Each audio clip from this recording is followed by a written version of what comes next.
And I welcome you back to the Debernic channel, and today we're going to be talking about Lake Oroville. We're going to be talking about Lake Shasta, Lake Folsom, and a giant storm coming through, and we will be talking about that as well. If you think this video is worthy of a like at the end of it, give it a thumbs up, and if you guys like that, why don't you go ahead and subscribe as well at the end of the video. Hit the bell notification so you are informed of what is coming up.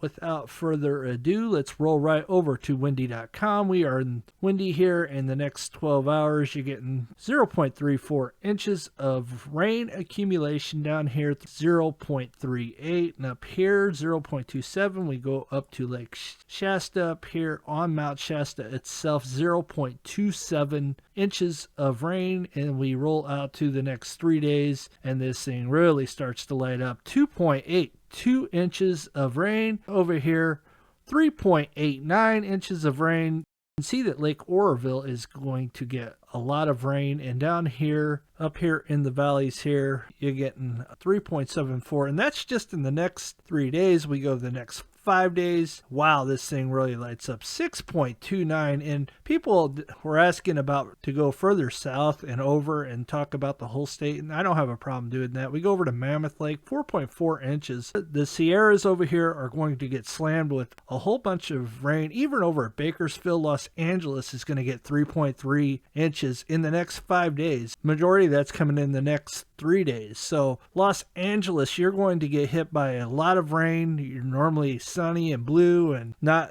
coming up. 3.41 over here by South Tahoe. 4.19 inches of rain accumulation. Now, I know that a lot of this is going to be snow as we go over to the new snow, and you can see that 3.64. Mammoth Lake, 39.3 inches. Up here by Mount Shasta, 28.3 inches. Over here by Lake Oroville, 18.9. So you understand that we go back to the rain accumulation, 3.16, and then we go to the new snow, 18.9. So what that tells me is half of the precipitation is going to come in the form of rain. That means the lake is going to increase because we go over to snow depth, and snow depth you got 37.9. It's going to be like a fire hydrant on this, and there will be probably less snow depth as we roll forward here. You can see that it actually melts quite a bit before it starts to increase, and then it really starts to increase. This is very concerning. The lake will come up quite a bit, and this is going to fluctuate in the numbers. Now, the lake has come up quite a bit since all this started back on December 10th. As a matter of fact, the lake has come up 15.63 feet in the last 12 days. So the lake continues to rise. This is going to be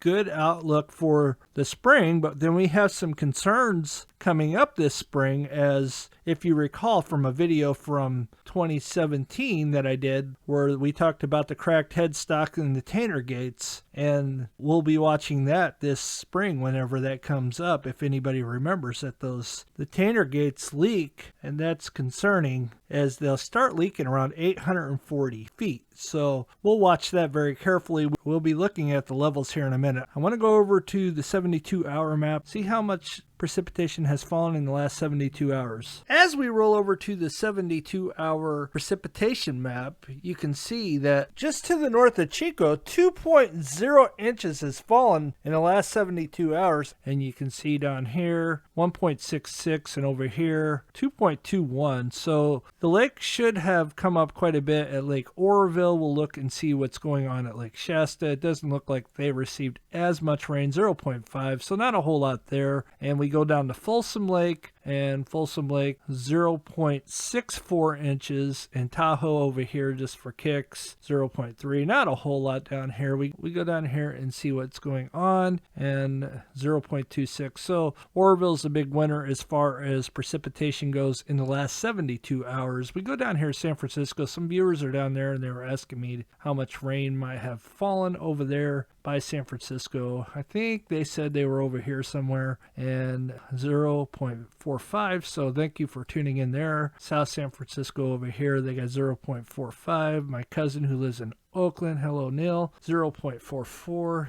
And then Mill Valley over here, 0.58. So you can see it's kind of been wet over here in the last 72 hours. We go up to Santa Rosa up here, and you can see that they received 0.78. So there you have it. Let's go check and see what the three lakes are doing at Lake Oroville, Lake Shasta, and as we roll over to Lake Oroville, the water level is currently 688.89 feet MSL, so we're almost up to that 690 mark. We get to 840, that's where things start to get a little interesting. We are a long way from that though yet. We are actually 211 feet from the top. This was taken Wednesday, December 22nd, 2021 at 3 p.m. And that level is below full pool of 900 and flood pool is 901. That's the top of the emergency spillway, and 0.63 feet increase since yesterday. So this thing continues to increase by quite a bit. Let's roll over to Lake Folsom and see what is going on down there. This here is from the United States Department of Interior, U.S. Bureau Reclamation Center, Valley Protection, California, Folsom Lake Daily Operation. And here's your elevations. This is what we are currently talking about. This is where it was December 1st, 396.68 feet. The current level for Lake Folsom is 407.40 feet. There you have it, and I will link this below as well. Let's roll over to Lake Shasta and see what's going on. Lake Shasta continues to rise as well. The water levels for Lake Shasta is 904.94 feet. Wednesday, December 22nd, 2021 at 3 p.m. The level is 162.06 feet below full pool of 1,067. The lake has increased 0.42. So there you have it. That's all I have for tonight. Thank you everybody for stopping by. You guys have a blessed day and a Merry Christmas. I'm thinking I probably won't be back till after Christmas. I really don't see me putting out a video on Christmas Day. Probably Sunday, I'm thinking. So you guys have a blessed and happy holidays. If something crazy happens, then I may come back if I have the time. Pretty busy with family. Everybody knows how that goes. You will be as well. So we will see you very, very soon in the near future, the beginning of next week. So you guys have a blessed day and Merry Christmas.